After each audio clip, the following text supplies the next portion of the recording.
Unbelievably, it's day 9 of the WY Christmas Countdown, and today I bring my rendition of The Foolish Fir Tree by Henry van Dyke. Try saying that a few times.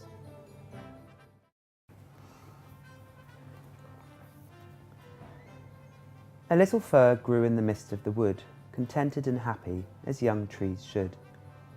His body was straight and his boughs were clean. In summer and winter the bountiful sheen of his needles bedecked him, from top to root, in a beautiful, all the year, evergreen suit. But a trouble came into his heart one day when he saw that the other trees were gay in the wonderful raiment that summer weaves, of manifold shapes and kinds of leaves. He looked at his needles so stiff and small, and thought that his dress was the poorest of all. Then jealousy clouded the little tree's mind, and he said to himself, "It was not very kind to give such an ugly old dress to a tree. If the fays of the forest would only ask me, I'd tell them how I should like to be dressed, in a garment of gold to bedazzle the rest."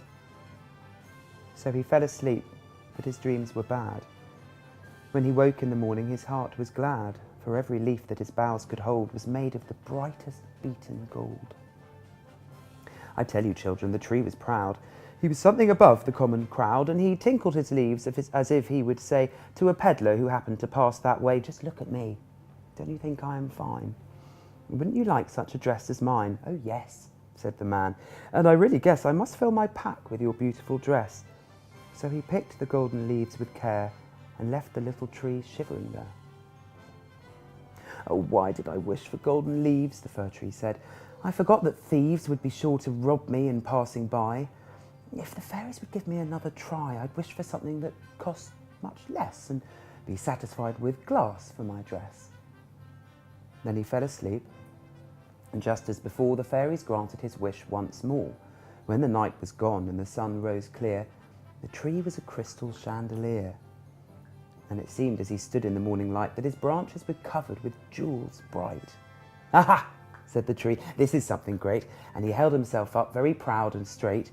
But a rude young wind through the forest dashed, in a reckless temper, and quickly smashed the delicate leaves.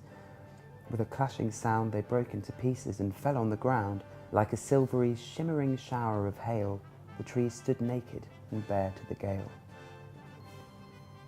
Then his heart was sad, and he cried, "Alas for my beautiful leaves of shining glass! Perhaps I've made another mistake in choosing a dress so easy to break. If the fairies would only hear me again, I'd ask them for something both pretty and plain. It wouldn't cost much to grant my request. In leaves of green lettuce I'd like to be dressed." By this time the fairies were laughing.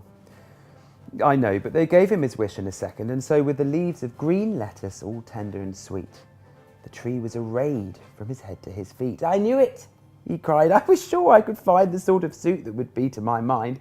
There's none of the trees that has a prettier dress, and none as attractive as I am, I guess." But a goat, who was taking an afternoon walk by chance, overheard the fir tree's talk, so he came up close for a nearer view. "My salad," he bleated. "I think so too. You're the most attractive kind of tree, and I want your leaves for my 5 o'clock tea." So he ate them all without saying grace and walked away with a grin on his face, while the little tree stood in the twilight dim, with never a leaf on a single limb. Then he sighed and groaned, but his voice was weak. He was so ashamed that he could not speak. He knew at last that he had been a fool to think of breaking the forest rule and choosing a dress himself to please. Because he envied the other trees, but it couldn't be helped. It was now too late. He must make up his mind to a leafless fate. So he let himself sink into a slumber deep, but he moaned and he tossed in his troubled sleep, till the morning touched him with joyful beam, and he woke to find it was all a dream, for there in his evergreen dress he stood, a pointed fir in the midst of the wood. His branches were sweet with the balsam smell, his needles were green when the white snow fell, and always contented and happy was he, the very best kind of Christmas tree.